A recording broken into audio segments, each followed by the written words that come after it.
I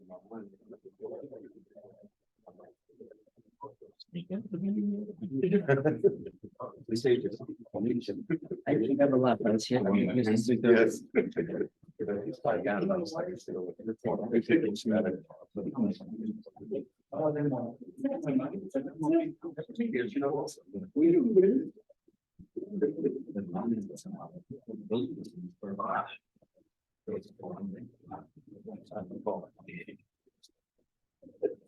Good evening, everyone, and welcome to the Board of Trustees work session for November 20th, 2023. First item is 59 East Main Street, site plan for their extension of their food pantries. Shed. They had to give this to us from the county because they get money from the county, so.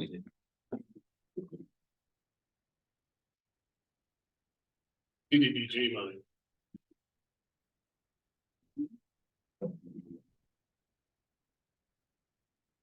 Well, just for the record, I mean, they have a small storage shed there. They want to replace it with a larger container for food. We went back and forth on the plans until they gave me something that wouldn't collapse. And I was ready to go. Once they gave us a contractor, I was gonna issue a permit. But then they called frantically because they found out they needed a resolution from the board. And I said, what kind of resolution? Site plan? Is it what? You said you didn't know if you just need a resolution, so. We have a standard resolution. Yeah, I think I would make it I guess it was a site plan amendment, you know? Yeah. Amended site plan. Yeah. Not taking up any parking, it's not taking up any other space, there was already a container there, so I really don't see an issue. Has this applicant rectified the other matter that was pending as well as? Not yet. I'm dealing with a volunteer who was just hired or just got involved to help facilitate this, but I passed that on to her. I saw all of them this weekend, and I say, let's go. I can't say that I'm comfortable putting forward an item from an applicant who's yet to rectify an issue prior to that. I just. That doesn't seem logical to me. For us to approve one thing before, again, a prior issue has been resolved. I think it should be one thing at a time, and we can, I would gladly consider this. After the prior matter is resolved. You know, if there's an issue with money, CDBG money, and deadline, you could certainly make a condition of the resolution that they. Recording in progress. That they deal with the town. Or new building permits would be issued. Something like that. Counselor, I like the way you think. This way, if they do, they are able to rectify the sign. I tell them. Yeah, I'm firmly in favor of that. yeah, I mean, because I think there is a grant they got from town, and it is fine, that's like. They'd have to go through all this again, to get it, really fine. Right, you don't want them to lose the funding.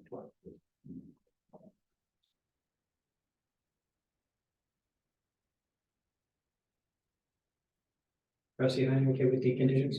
Sure, thank you, sir. Trustee Coffey? Yes. Trustee Evans? Trustee Lopez?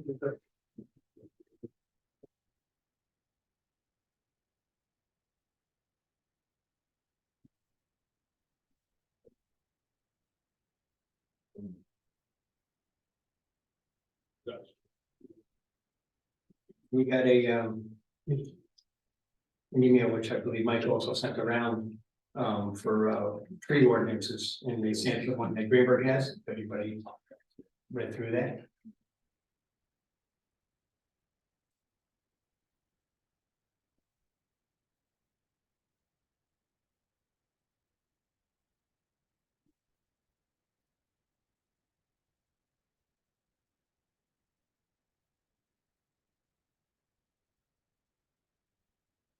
I did.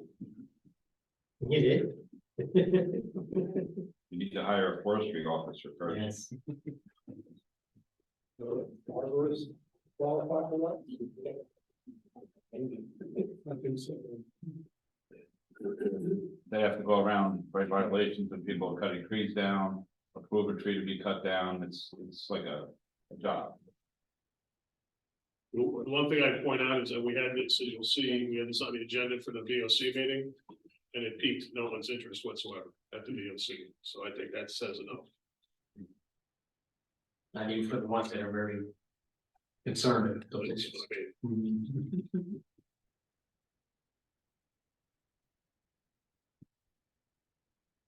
Mike's gonna brief us on the low income household water assistance program.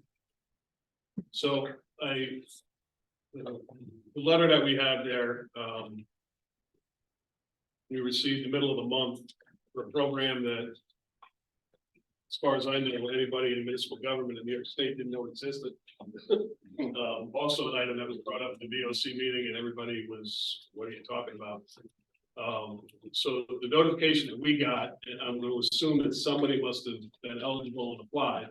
It's basically telling us that we may get a check for assistance for somebody who applied for this program. It's a low income program that would benefit quarterly $415 for the water.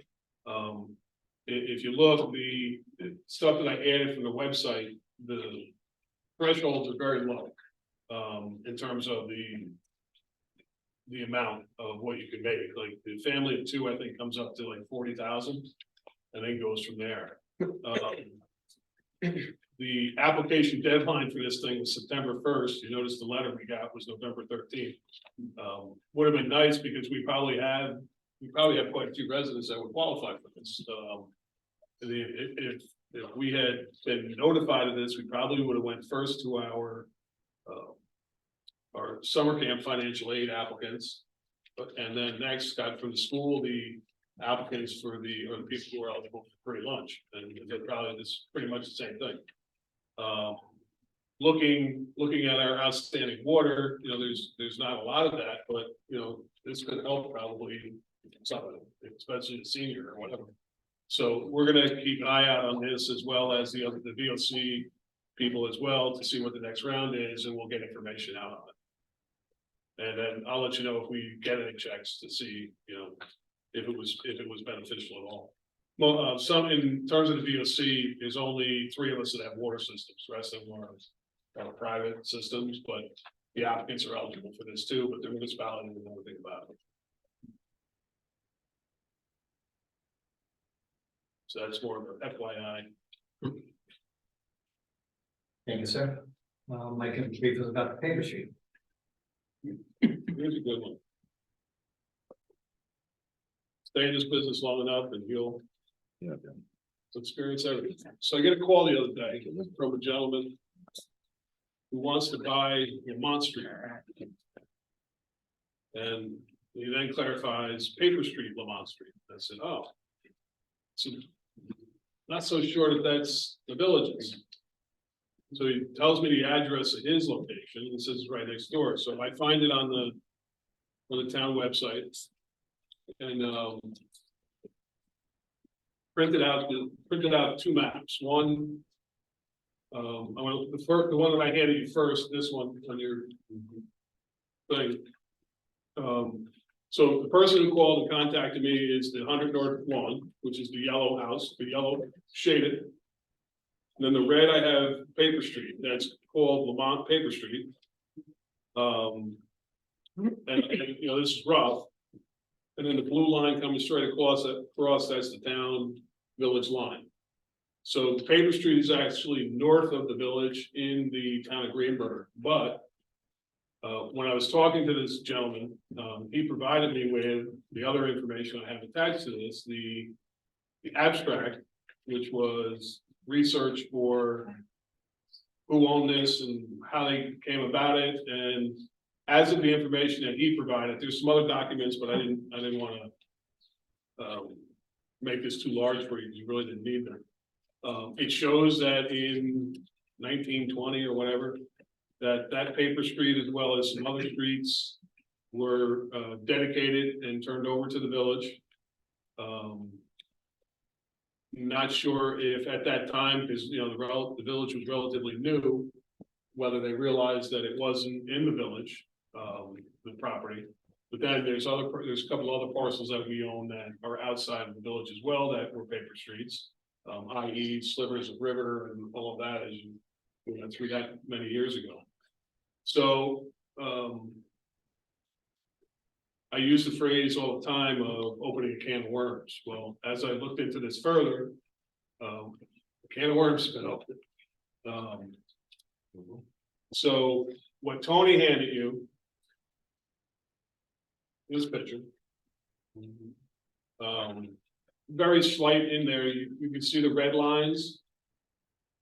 So the red line going basically up and down, that shows part of a driveway and then a lot of trees. That's what we're guesstimating is part of the paper street.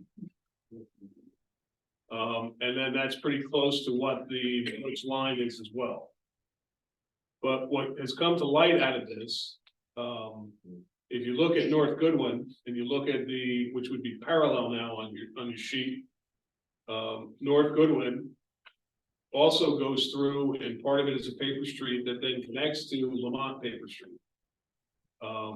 That has recently been majorly encroached upon, as well as the paper street itself a little bit. That area that you see, which would represent North Goodwin going straight up and then the fenced in area. Serious trees were recently taken out of there.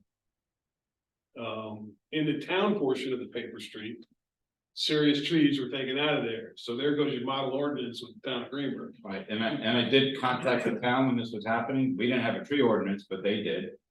So I figured let the people with the bigger bat take over, and it went around to all the different department heads in the town, back and forth, up and down. And they're like, finally I got an answer like, oh, well, they're just taking care of the property anyway, so what's the big deal? So, I mean, I know other people that have trees on a paper street next to their house weren't told the same thing when they asked about getting them cut down.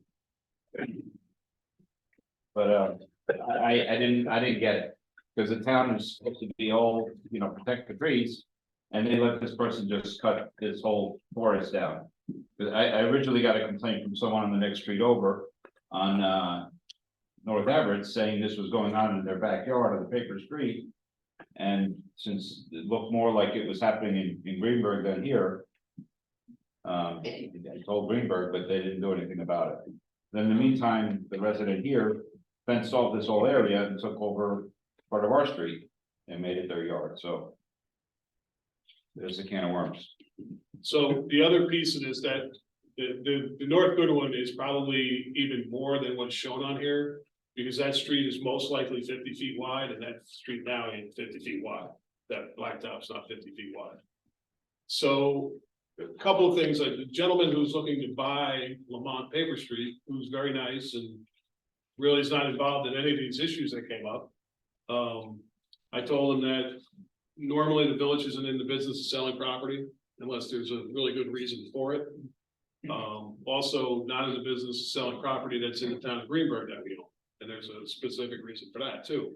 That's so you have a taxable taxpayer interest on it. But this one doesn't look usable for us as a paper street.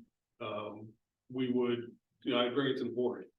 But at the same time, with all these other things that are now popping up around this, I think the very first thing we need to have done is have a survey done.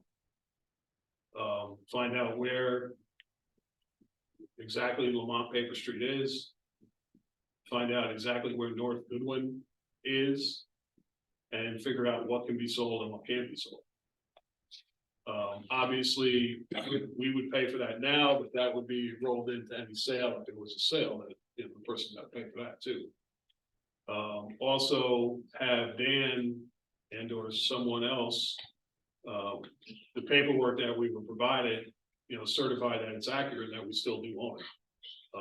Because as of today, I've been here 21 years, never heard of Lamont Paper Street before. Never saw it in writing, nothing. So who knows, in 1950, maybe it was demapped and we just don't have paperwork. The other good thing, the other nice thing about it is this guy provided as part of this. A whole bunch of references and information to all the streets in here that were, deeded over to the village, for lack of better words. And they provided, deed reference or county filing reference maps, which we don't have here. So the listing is gonna be very useful to us in the future.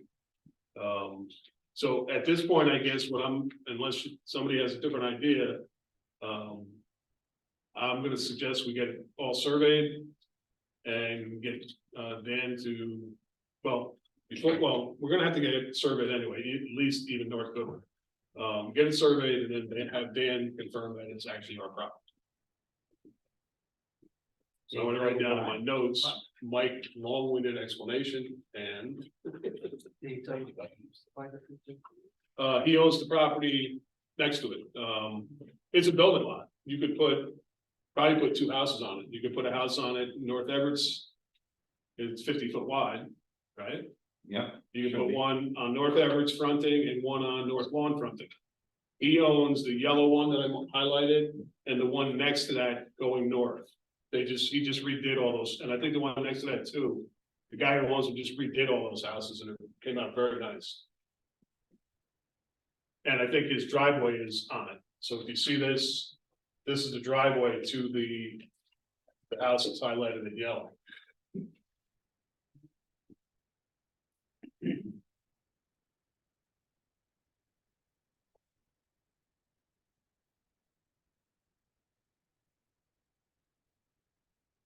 And what's really cool about it, these kind of things like excite me. So if you look at this, here's the Lamont Paper Street. If you line up these two 50-foot lots that somebody else owns, it goes straight across to what is Lamont Street on the other side of 9A. So at some point, it was intended for that to go, through. There are other property owners adjacent to that? Yes, several. So. Well, 100 North Lawn, that was a vacant structure for years, then we had a fully involved house fire about 15 years ago. Yep. And I think they've since built on that now. That's the highlighted one. Right. That just was all renovated. It's in the town. So you got that porch on it, the one behind it. And then you have one house and one parcel, and then a piece of the one that's encroaching on North Goodwin. So you got really 5, 1, 2, 3, 4, 5 interested parties that possibly would want that. Right, so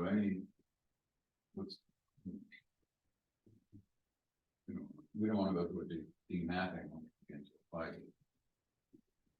Who gets it at the end? Right. Well, I think we'd have to, because of that, I actually told the guy that it probably might have to be put out to bid. And somebody that's not even associated with it might be interested in it.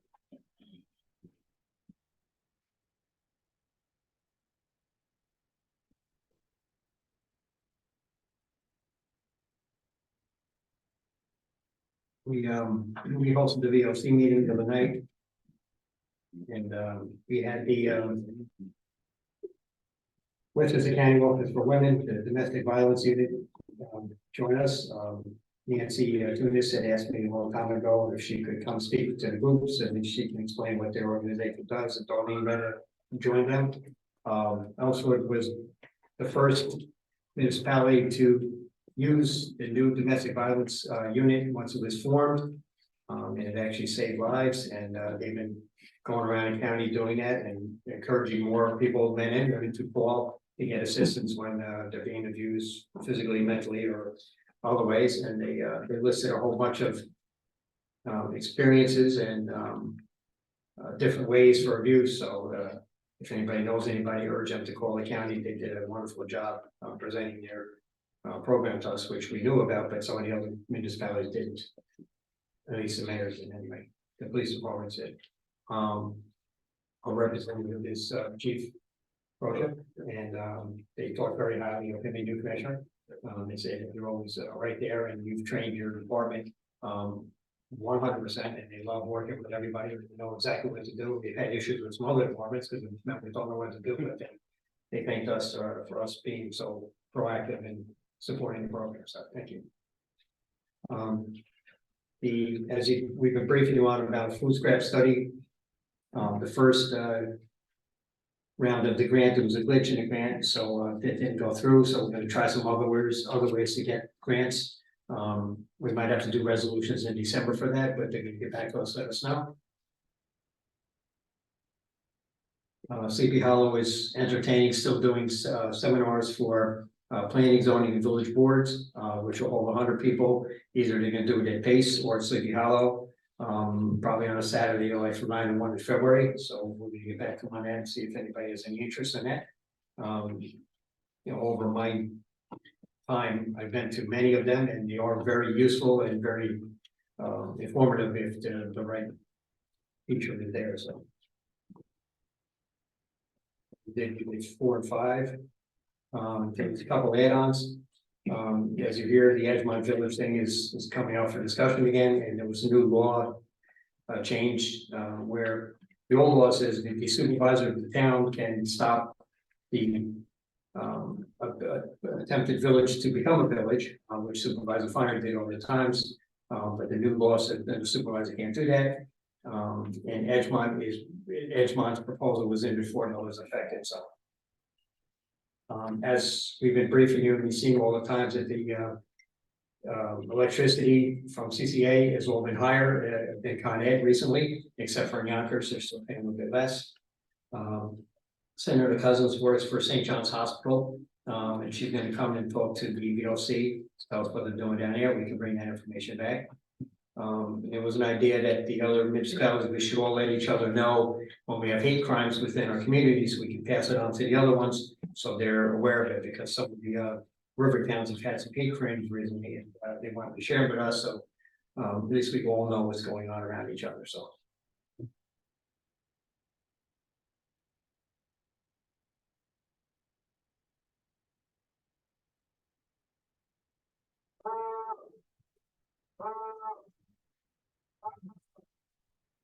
Motion to adjourn work session. Favor, motion carried.